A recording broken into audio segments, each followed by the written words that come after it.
Un véritable jackpot pour le Real Madrid après la victoire contre Mallorca en demi-finale de Supercoupe d'Espagne.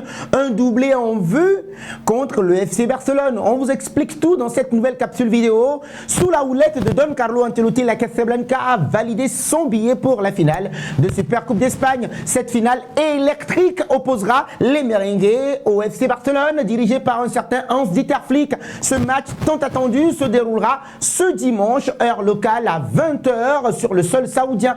Si l'aspect sportif est au centre des préoccupations pour tous les madridistas, il est également pertinent de rappeler, d'évaluer également les retombées financières pour les équipes participant à cette compétition. Une super coupe qui est lucrative pour les équipes qui y participent. Les 4 d'ailleurs, pour leur simple participation à la super coupe d'Espagne, les clubs engagés reçoivent des revenus substantiels. Le Real Madrid et le FC Barcelone sont les grands gagnants. En tant que club phare et générateur d'une audience assez mondialement reconnue, ils obtiennent chacun plus de 6 millions d'euros pour cette participation. En revanche, les sommes versées aux autres participants sont bien moindres. Oui, on est d'accord. L'Athletic Club de Bilbao perçoit 2 millions d'euros, tandis que Mallorca, écarté par le Real Madrid en demi-finale hier, donc, touche 850 millions d'euros. Donc ces différences sont essentielles dues à la répartition des droits télévisés également pour les équipes qui favorisent également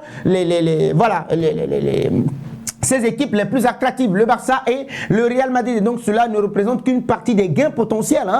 Les performances sportives également influencent directement les sommes perçues. Ainsi donc, le vainqueur de la compétition empochera 2 millions d'euros supplémentaires, tandis que le finaliste repartira avec un bonus d'1 million d'euros. Donc pour le Real Madrid de la Casablanca, cette victoire en demi-finale leur garantit déjà un minimum de 7 millions d'euros, avec la possibilité d'atteindre 8 millions d'euros en cas de succès lors de la finale face à l'éternel rival, le FC Barcelone. Et donc ces montants ne prennent pas en compte les éventuelles primes variables aussi qui pourraient encore augmenter ces chiffres dont nous évoquons. Et donc un apport bienvenu d'ailleurs pour le Real Madrid et les coéquipiers de Kylian Mbappé dans le monde du football moderne, nous savons tous, où les équipes doivent jongler maintenant avec des budgets assez colossaux, élevés, des contraintes financières très strictes. Chaque ressource ou bien chaque source de revenus compte dans cette situation, bien que les 7 ou 8 millions d'euros engrangés par le Real Madrid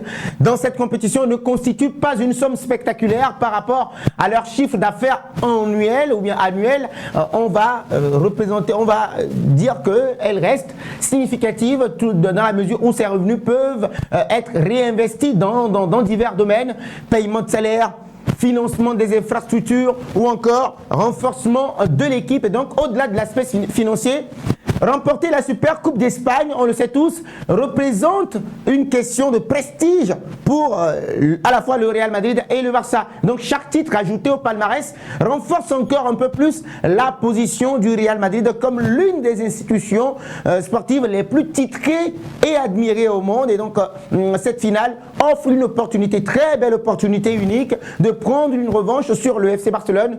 On se le rappelle, qui a infligé une lourde défaite, 4-0 au merengue au Santiago Bernabéu, qui reste encore une fois dans les mémoires. Et donc une dynamique financière à surveiller pour le Real Madrid. Les gains liés à cette Super Coupe d'Espagne s'inscrivent dans une stratégie beaucoup plus large de génération de revenus pour les clubs participants. Et donc, outre les primes liées aux performances, les droits télévisés et les sponsors jouent un rôle essentiel dans la rentabilité, les amis, de cet événement. Et donc, la Super Coupe d'Espagne, diffusée dans des dizaines de pays, attire une audience considérable, donc ce qui augmente encore une fois la valeur de contrat de diffusion. Donc, pour le Real Madrid, ce match est également une vitrine, belle vitrine exceptionnelle pour ses joueurs et partenaires commerciaux. Donc une victoire face au FC Barcelone dimanche prochain renforcerait l'attrait du club pour les sponsors potentiels, tout en consolidant encore une fois son image de marque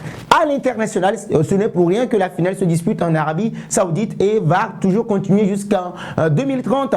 Par ailleurs, les recettes indirectes telles que les ventes de maillots ou les revenus de billetterie peuvent également bénéficier d'une victoire dans cette compétition-là, dans la mesure où c'est une finale finale au parfum de revanche pour les coéquipiers de Jude Bellingham et de Kylian Mbappé. Au-delà des enjeux financiers, cette finale revêt une importance particulière pour les Casablanca.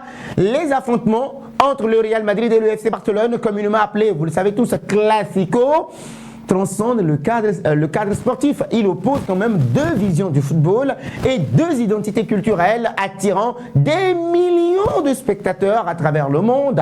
Nous savons tous que c'est la plus grande rivalité du monde. Ces matchs sont souvent marqués par une intensité exceptionnelle et une pression colossale sur les joueurs et les entraîneurs. Donc pour Carlo Ancelotti, cette rencontre est une occasion de prouver la solidité de son projet face à un adversaire aussi redoutable que le FC Barcelone. Même s'ils ne vont pas bien dernièrement, l'entraîneur italien, connu pour sa capacité à gérer les grandes échéances, devra trouver la bonne recette pour contenir les assauts du FC Barcelone tout en exploitant les points faibles de son rival. Donc la défaite subie au Bernabeu lors de leur dernier affrontement reste présente dans les mémoires et les joueurs madrilènes auront à cœur de redorer le blason, leur blason pour cette bataille-là. Et donc en battant Mallorca en demi-finale de la Super Coupe d'Espagne, le Real Madrid s'est assuré une place pour cette finale-là et donc ainsi que des revenus financiers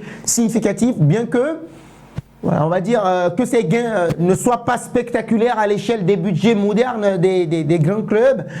Ils représentent quand même une aide bienvenue dans un contexte économique souvent exigeant pour les différents dirigeants des clubs européens. Donc, au-delà des questions monétaires, le principal objectif pour les merengues reste de s'imposer face à leur éternel rival, le FC Barcelone. Une victoire dimanche prochain permettrait non seulement aux coéquipiers de Kylian Mbappé de doubler les revenus liés à cette compétition, mais surtout et surtout de consolider encore une nouvelle fois et davantage l'héritage d'un club qui aspire constamment à la grandeur. Alors les amis, vos pronostics dans les commentaires pour cette finale Classico finale de Super Coupe d'Espagne en commentaire.